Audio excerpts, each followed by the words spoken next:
কখনোই আত্মসমর্পণ করবে না ইরান, আর যুক্তরাষ্ট্র সংঘাতে জড়ালে কঠোর পরিণতি ভোগ করতে হবে বলে হুঁশিয়ারি দিয়েছেন ইরানের সর্বোচ্চ ধর্মীয় নেতা আয়াতুল্লাহ আলী খামেনি। এ নিয়ে আলোচনা করতে রাজধানীর কাকরাইল থেকে আমাদের সাথে যোগ দিয়েছেন রাজশাহী বিশ্ববিদ্যালয়ের আন্তর্জাতিক সম্পর্ক বিভাগের সাবেক সভাপতি আব্দুল্লাহ আল মামুন। জনাব আব্দুল্লাহ আল মামুন, আপনাকে স্বাগত জানাচ্ছি ইন্ডিপেন্ডেন্ট টেলিভিশনে। যেটি জানতে চাই আপনার কাছে, যে ট্রাম্প কি যুদ্ধ থামাতে চাচ্ছে নাকি ইরানকে ধ্বংস করতে চাচ্ছে?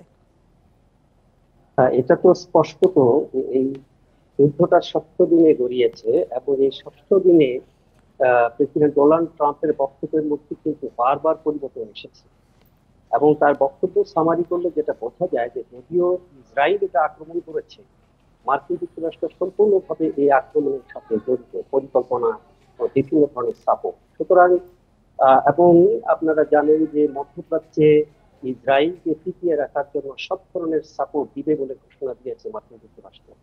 সুতরাং ইসরায়েল যেহেতু বলেছে যে তাদের ইতিহাসের সবথেকে মাহেন্দ্র খন উপস্থিত হয়েছে এবং তারা ইরানকে ধ্বংস না করা পর্যন্ত যতদিন লাগে ততদিনই আক্রমণ অব্যাহত রাখবে। তো ইসরায়েলের এই যে শপথ ও মার্কিন যুক্তরাষ্ট্রের যে ইসরায়েলকে সাপোর্ট, এই দুটোকে যদি মিলিয়ে আমরা দেখি, তাহলে আপনার প্রশ্নের উত্তরে বলা যায় যে ডোনাল্ড ট্রাম্প আসলে ইরানকে ধ্বংসই করতে চাচ্ছে। কেননা আপনারা জানেন যে ইন্টারন্যাশনাল এই জায়গাটাতে ইসরায়েলকে যে কোনো মূল্যে মার্কিন যুক্তরাষ্ট্র টিকিয়ে রাখবে। আবার অপরদিকে ইরানও কিন্তু ইসরায়েলের যে অস্তিত্ব সেটা স্বীকার করে না। ইরান যেটা মনে করে যে এটা একটা মানে আর্টিফিশিয়াল স্টেট এবং তাদের এইখানে থাকার কোনো অধিকার নেই, যার জি। ফলশ্রুতিতে ফিলিস্তিনকে কিন্তু তারা বারবার প্রতি মুহূর্তে সাহায্য করছে। এই যে উভয় পক্ষের অনমনীয় অবস্থান, এতে বোঝা যায় যে ইরান যেমন সারেন্ডার করবে না বলেছে, মার্কিন যুক্তরাষ্ট্রের সামনেও সেরকম এখন দেখা যাচ্ছে ইরানকে ধ্বংস করা ছাড়া তার কোনো পুতিনও উপায় আজকে নেই। কিন্তু বলেছেন যে মধ্যস্থতা করতে চান, ট্রাম্পকে সংঘাতে না জড়াতেও বলেছেন, তিনি আহ্বান জানিয়েছেন। এসব কি শুধুই নাটক? না, এটা ঠিক নাটক না। আসলে দেখেন, আন্তর্জাতিক রাজনীতিতে প্রত্যেকটা স্টেটই তার নিজের স্টেট ইন্টারেস্ট বজায় রেখে তারপর আরেকটা রাষ্ট্রকে সহযোগিতা করে। যদিও পুতিন এই বছর জানুয়ারিতে ইরানের সাথে একটি স্ট্র্যাটেজিক চুক্তি করেছেন, কিন্তু এটা কিন্তু মিলিটারি কোনো চুক্তি না।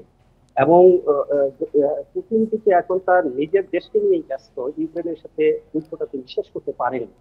পাশাপাশি আপনি যদি পুতিনের চরিত্র বিশ্লেষণ করলেন, তাহলে এটা কিন্তু পুতিন কখনো ডেড হর্সের উপরে বাজি ধরেন। এই মুহূর্তে যে সার্বিক বিশ্লেষণ, তাতে দেখা যাচ্ছে মধ্যপ্রাচ্যের কোনো দেশই কিন্তু ইরানের পাশে দাঁড়ায়নি। এবং পাশাপাশি এই ইরান যুদ্ধের মাধ্যমে যে বৈশ্বিক তেল উৎপাদন হচ্ছে, তাতে কিন্তু একদিক দিয়ে পুতিনের উপকারী হবে। সবকিছু মিলিয়ে পুতিনও কিন্তু চান না যে ইরান পারমাণবিক শক্তির অধিকারী হোক, কারণ ইরান যদি পারমাণবিক শক্তির অধিকারী হয়, তাহলে মধ্যপ্রাচ্যে পুতিনের যে একটা মানে সহযোগী শক্তি হিসেবে একটা রাষ্ট্র, সেই হিসেবে ইরানকে আর পাবেন। যে আন্তর্জাতিক রাজনৈতিক চরিত্র বিশ্লেষণ করলে যদিও আমরা বুঝি যে পুতিন ইরানকে সাপোর্ট করছে, কিন্তু মিলিটারিলি তারা সাপোর্ট করবে না। এখানে আসলে পুতিন যেটা চাচ্ছে, বিশ্ব রাজনীতিতে তার অবস্থানটা শক্ত করার জন্য, একটা গ্লোবাল অ্যাক্টর হিসেবে তাকে প্রতিষ্ঠিত করার জন্য মেডিয়েটরের ভূমিকায় অবতীর্ণ হওয়ার চেষ্টা করছে, যেটা হয়তো বা মার্কিন যুক্তরাষ্ট্র হতে দেবে না। জি। ইরানের কি যুদ্ধ থামানোর সুযোগ রয়েছে? ইরানের তো যুদ্ধ শুরু করেনি, ইরান তো নিজে যুদ্ধটা শুরু করেনি, কাজে তার থামানোর যেটা আপনি দেখেন যে ইরানের তো এখন পর্যন্ত যতটুকু বিশ্লেষণ, তার শক্তি হলো সম্পূর্ণ ব্যালিস্টিক মিসাইল। তার কিন্তু এয়ারফোর্স নেই, এবং তার কিন্তু আকাশ প্রতিরক্ষা ব্যবস্থা ধ্বংসপ্রাপ্ত, এবং চারদিক থেকে যেভাবে আক্রমণ হচ্ছে সে কিন্তু সেটা প্রতিরোধ করতে পারছে না। এবং তার হাতে পারমাণবিক বোমাও সম্ভবত এখন পর্যন্ত নেই। সেই হিসেবে বোঝা যায় যে ইরান এমন একটা অবস্থায় আছে, ইরান হয়তো চেষ্টা করছে যে যেকোনো মূল্যে কোনো একটা শক্তি যদি তাকে সাহায্য করে, তাতে যদি একটা যুদ্ধবিরতি বা একটা নেগোসিয়েশনে যাওয়া যায়। কিন্তু মার্কিন যুক্তরাষ্ট্র ঘোষণা দিয়ে দিয়েছে যে তারা আর কোনো নেগোসিয়েশনে যাবে না, তারা নিঃশর্ত আত্মসমর্পণ চায়। সুতরাং এখানে বোঝা যাচ্ছে ইরানের আসলে যুদ্ধ থামানোর সুযোগ নেই। ইরান একটা ট্র্যাপে পড়ে গেছে। এখান থেকে ইরানকে উদ্ধার করার জন্য তার পার্শ্ববর্তী যে শক্তিগুলো এগিয়ে আসতে হবে, না হলে ইরানের পরিণতিটা ইরাকের মতো, লিবিয়ার মতো, আফগানিস্তানের মতোই হতে যাচ্ছে। জি। ইরান গাজা কাউকেই ছাড় দিচ্ছে না ইসরায়েল। এরপর নতুন কোনো গন্তব্য নেই তো? দেখেন, ইসরায়েল এই যে তাদের যে এই অপারেশনটা চালু করেছে, অপারেশনটার নাম দিয়েছে অপারেশন রাইজিং লায়ন। এবং এই অপারেশন রাইজিং লায়নটা এই নামটা তারা নিয়েছে বাইবেলের 23-24 শ্লোক থেকে, যেখান থেকে তারা ঐতিহাসিক বাস্তবতা বলেছে যে তারা এক ধরনের ধর্মযুদ্ধই করছে।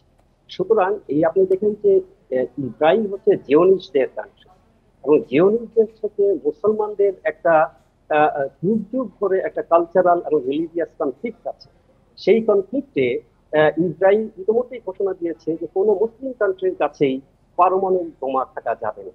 সেই ক্ষেত্রে তারা কিন্তু ইতিমধ্যে ঘোষণাও দিয়েছে যে তারপরে পাকিস্তানকে তারা আক্রমণ করবে, পাকিস্তানের পালা। সেই ক্ষেত্রে আমার যেটা মনে হয় যে এটা একটা বড় ঝুঁকি আছে যে ইরান যদি এখানে পরাস্ত হয়ে যায়, তার পরবর্তীতে হয়তো বা অন্যান্য যে মুসলিম কান্ট্রি গুলো আছে যেমন তুরস্ক, এদিকে পাকিস্তান, তারাও হয়তো আক্রমণের শিকার হবে, যদি না তারা ডিপ্লোম্যাটিক কোনো কোর্সের মাধ্যমে তাদের নিরাপত্তাটাকে নিশ্চিত করতে পারে।